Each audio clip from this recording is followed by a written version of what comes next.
Hello everybody. Leadership. I love leadership. I love leading people. I love seeing people grow. I love seeing people discover what they didn't imagine they had before. But you know what? Leadership is not for everybody. There are leaders and there are followers. That's the nature of the universe. We can't all lead and we can't all follow. But at some point, people discover what they are looking for in life. Now let's bear in mind that whether you're a small business owner, you run your own company, you're a corporate executive, you run a project or a team, there's a need for leadership. There is a need for leaders. And there is no better time than to discover and grow leaders today. We live in an incredibly complex world, and it gets even more complicated every day. Have you thought to yourself, if you're a leader, why is it that my sales or revenues are not increasing or even decreasing? Have you thought to yourself, how much more could I do if I had staff that grew, stayed, and were more performant in their project? Have you thought to yourself, why is it that I don't attract people into my business? These are all very valid questions. Now, over the past 35 plus years, I've spent time leading. I've spent time creating, growing, and leading amazing teams around the world.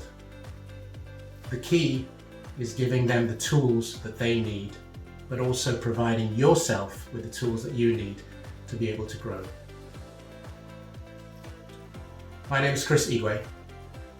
I have spent, like I say, about 35 plus years working in different sectors. Originally, I started out as a civil engineer. I worked on some major international projects that were iconic, won awards, and so on. And after that, I moved into retail real estate to be precise. Worked for major brands, worked for independent companies.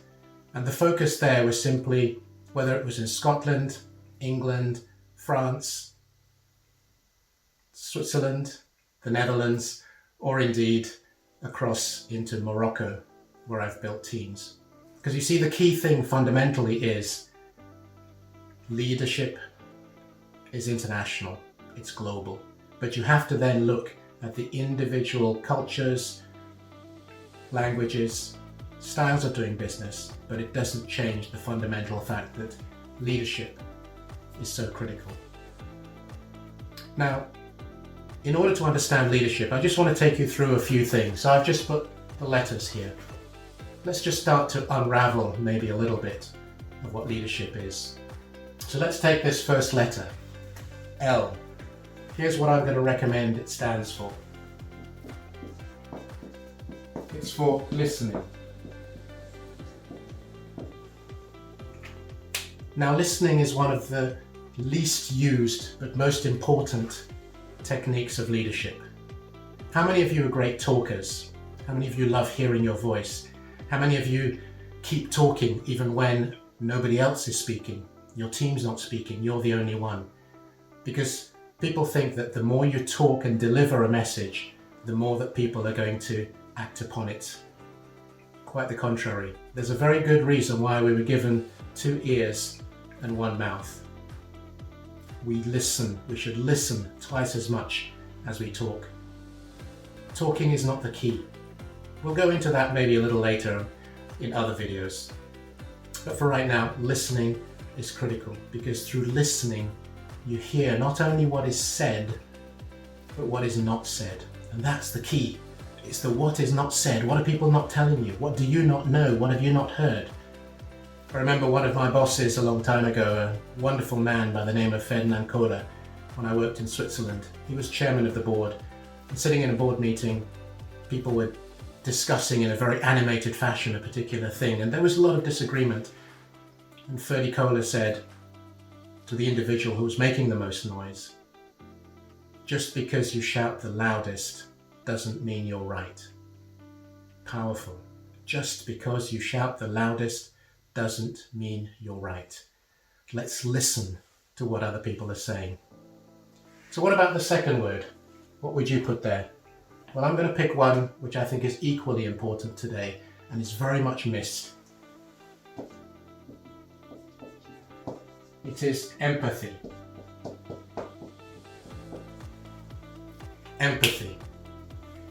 Empathy is that unseen, unheard, maybe unspoken element of a relationship between you and your team, or you, those you lead, whatever context you want to put it in.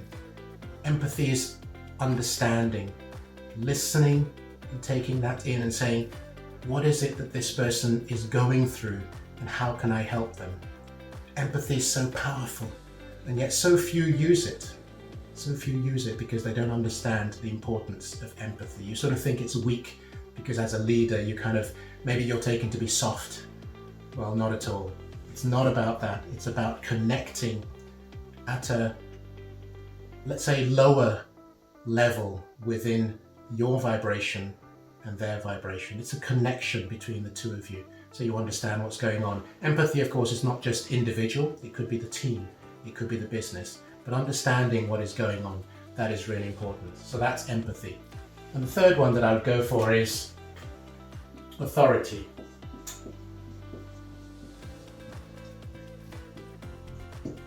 Authority.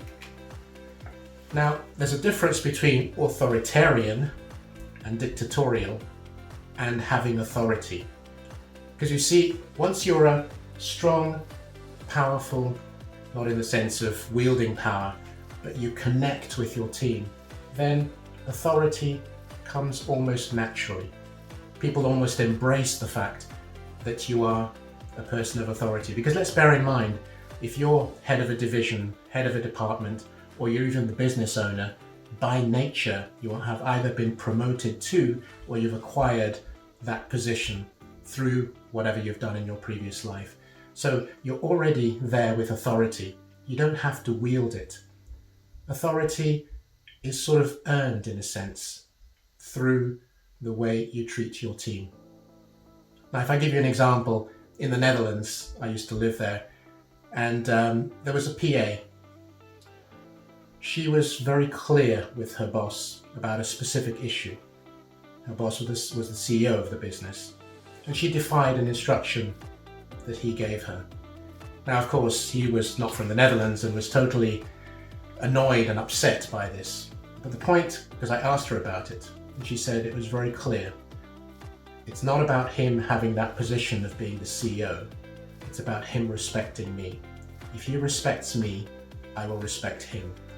Now, not all cultures do that. The Dutch, and I've got some great Dutch friends, have a lot of fun with them, but they're very clear, they're very direct, but they're very fair as well. And that's a great example of the fact that you earn the authority, you earn the respect. Authority is very important. Don't wield it like a hammer, but use it through the way in which you think and operate. So here are just 3 words to start off with: listening, empathy, and authority, which are all embraced within leadership. And how does that all break down? Well, there are many layers to leadership, but I think there are a couple of things that are really important for us to bear in mind. And for me, this is the key in a sense. Leadership is not necessarily something you get or it's thrust upon you. It's actually a privilege. And that privilege means that you have to nurture it. You have to nurture the team. You have to nurture those you are teaching, those you are looking to inspire, because leadership is about inspiring people. It's about allowing them to grow, giving them the opportunity to do what they need to do. So if this short video has left some ideas and thoughts for you, then please feel free to check out the link, and then you will be will be made available to you an opportunity to actually engage with me on a very specific and exclusive program that we've developed and we want to share with you, because we love leadership, we love leading, and within this there's a whole range of things that are fantastic. One final message is, for me, an example of the way leadership is a supreme value to both those you are leading and to yourself. But when I had a young, as he was at that time, a young colleague in Germany, and he wanted to learn and be everything that I was, which was very flattering. So I gave him all the knowledge, insights, support that he needed. In the end, he grew to manage Germany and that particular business, which is a great privilege. But perhaps for me, the most amazing thing is, and unbeknown to me, his first child, he gave the name Chris. He said it was to say thank you for what you showed me and the path you put me on. So like I say, I love leadership. If you want to connect, know more, understand, let's engage, but more importantly, check out the link and we can move this journey forward. See you soon.